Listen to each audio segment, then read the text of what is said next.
Et salut à tous, nouvelle vidéo sur un kit solaire à installer soi-même. Donc vous le branchez dans la prise, vous produisez tout de suite votre électricité. Alors je vous ai déjà fait des vidéos sur les leaders du marché, un Beam, Synology, donc je vous les remets ici, on a fait des tutos d'installation. Je vous ai aussi expliqué si c'était rentable d'installer ces kits solaires et tout ça fait partie d'une série qui s'appelle Ecotech, dédiée aux batteries, à l'autoconsommation, à l'énergie en général. Donc allez les voir, hein, vraiment, c'est passionnant. Aujourd'hui on s'intéresse à Sonetic, voilà, le dernier venu qui est français, qui fait construire ses panneaux solaires en France, qui a aussi des petites différences, on va le voir en termes de support sur l'application, sur l'onduleur aussi. Donc je vais vous faire un petit tuto d'installation, on va aussi vous faire un retour après quelques jours de production solaire et puis bien sûr on fera des comparatifs sur la durée. Donc les amis, c'est parti. Alors avant de commencer, un mot sur les prix. Ici on est sur une solution simple donc qui coûte à peu près 850 €, mais je vous mettrai un petit code promo pour avoir des réductions. Donc n'oubliez pas de cliquer juste sous la vidéo. Nous on teste la version double, c'est-à-dire avec 2 panneaux solaires. Donc là ça coûte plutôt autour de 1500 €. Voilà, c'est pour vous donner une idée des budgets, mais ce genre de kit est remboursé en gros en quelques années. Donc allez voir la vidéo que je vous ai fait à ce sujet hein, pour savoir si c'est rentable ou pas d'installer ça chez vous. Alors attention si vous commandez ces kits, puisqu'ils sont assez lourds, vous voyez qu'ils arrivent sur une palette avec comme ça des très gros cartons, il faut au moins être 2 hein, pour les transporter. Alors comme Sonetic est un peu éthique, ils veulent que vous recycliez le carton et regardez au dos, ils ont mis des petits coloriages pour les enfants. Ça je trouve que c'est assez bon esprit quand même. Bon, vous voyez on est sur un gros panneau, hein, il fait 2 mètres carrés, donc prévoyez un petit peu la place aussi visuellement, hein, ça prend quand même de l'espace. Bien sûr on est sur des dernières technologies, donc ici on est quasiment sur du 400 watts crête, ce qui est vraiment pas mal hein, sur 2 mètres carrés. On est sur un panneau qui est fabriqué en France, mais attention, les cellules proviennent quand même de Chine, hein, faut le savoir, sur 100% des panneaux vendus sur le marché, mais il est quand même recyclable à 95%,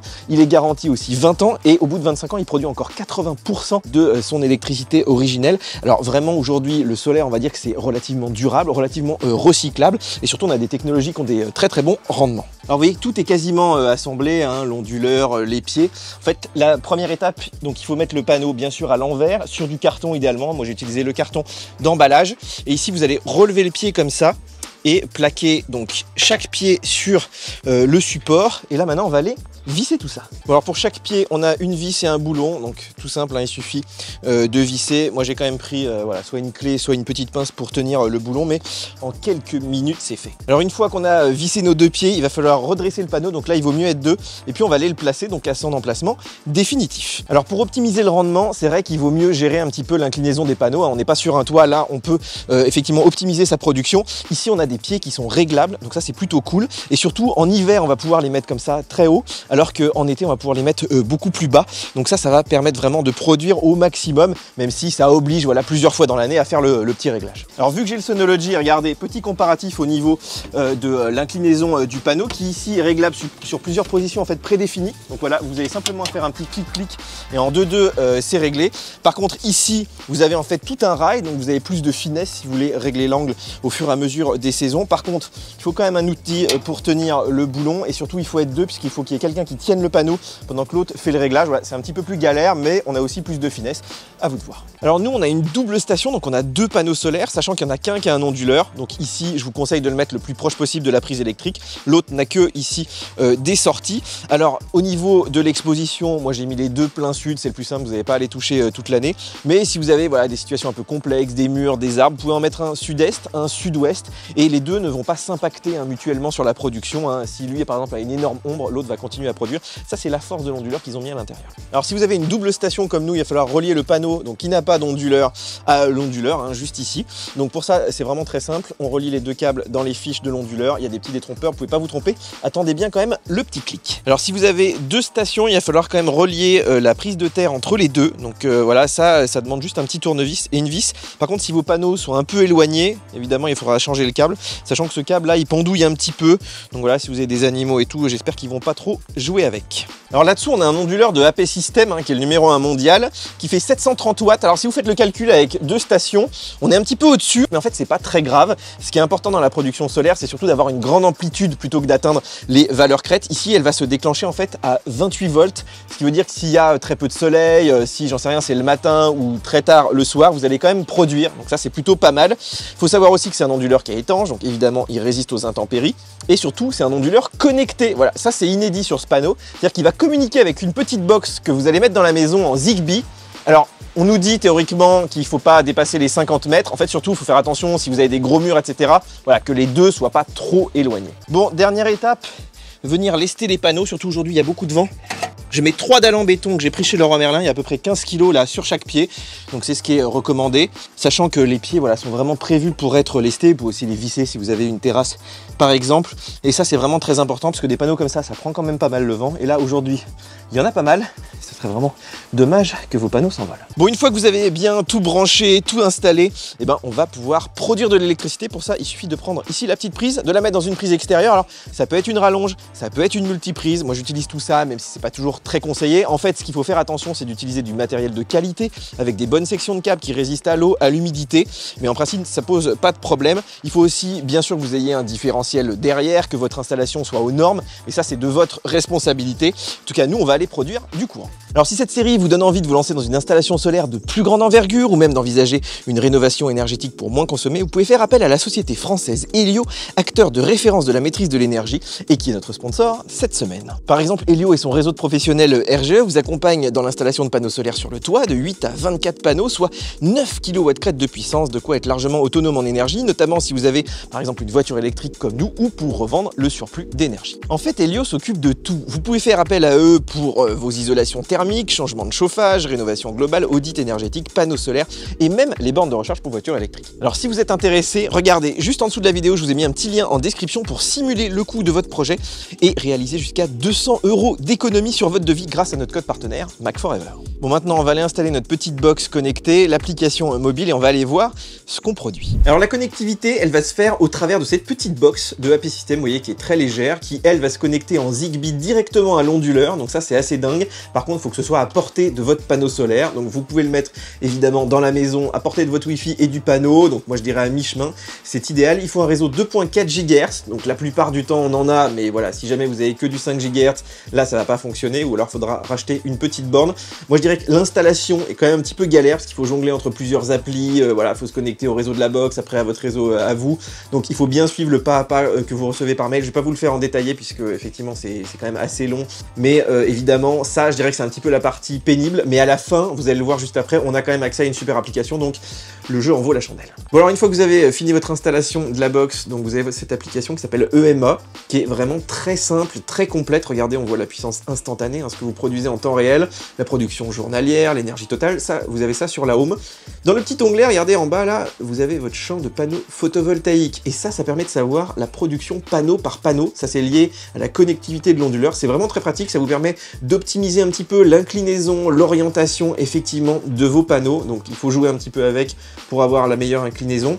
Vous avez bien sûr des données quotidiennes, heure par heure, regardez toute l'amplitude de production, mais aussi tout ce qui est mensuel, quotidienne, vous avez aussi annuel, hein, si vous les avez depuis un petit moment. Vous avez même une petite partie, regardez, pour calculer les bénéfices. Là par exemple, on a déjà fait une dizaine d'euros sur une semaine, c'est plutôt pas mal. Et puis dernier point, en fait, cette application est compatible JDOM. Alors JDOM, c'est la box open source connectée de Domotique qui est française. Il y a un petit plugin AP System qui coûte, je crois, 4-5 €, et en fait c'est compatible avec ça, donc vous allez pouvoir potentiellement déclencher des scènes, par exemple charger votre voiture électrique, allumer une lampe, j'en sais rien, faire ce que vous voulez.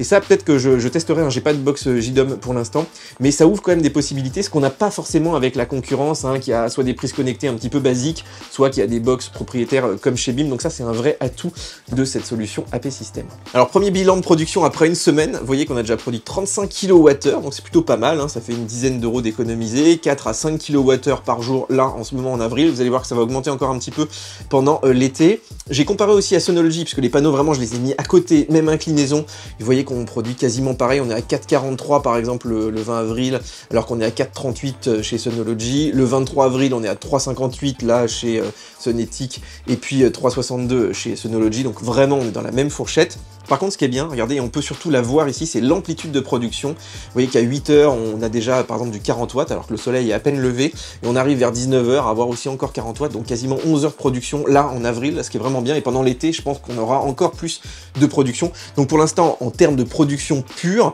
c'est vrai qu'on risque d'avoir un rendement très intéressant. Et surtout, je vous le disais, le talon de consommation, pour le gommer au maximum, il vaut mieux une grande amplitude que d'atteindre des puissances crêtes énormes. Donc là, vraiment, pour ce système, mission réussie.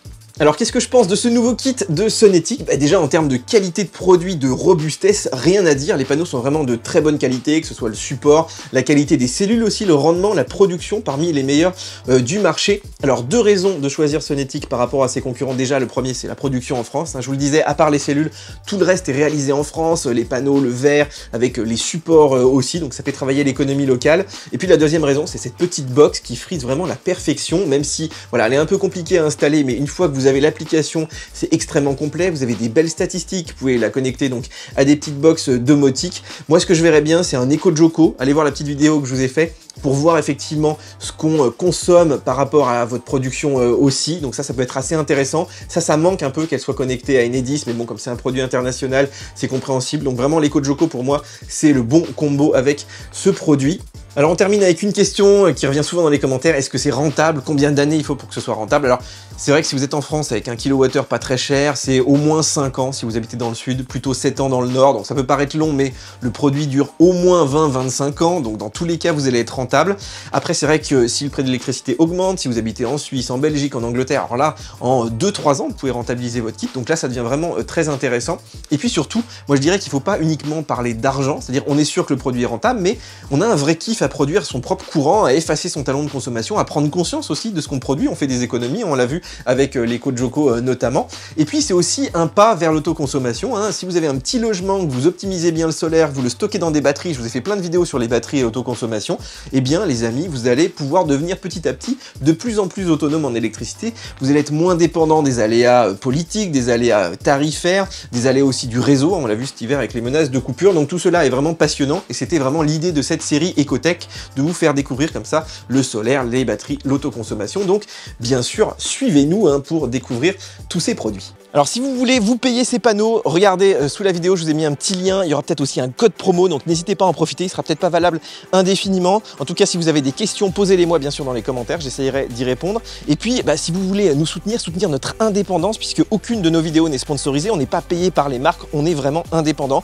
et c'est très important de prendre un abonnement VIP, c'est pas très cher, et vous êtes déjà des milliers à le faire, donc merci à tous ceux qui sont abonnés, ça nous permet de faire ces vidéos en totale indépendance. Vous pouvez aussi liker, vous pouvez vous abonner, ça c'est absolument gratuit. Et nous on se retrouve très bientôt pour de nouvelles installations autour du solaire, des batteries, de la tech, d'Apple, bref un petit peu tout les amis.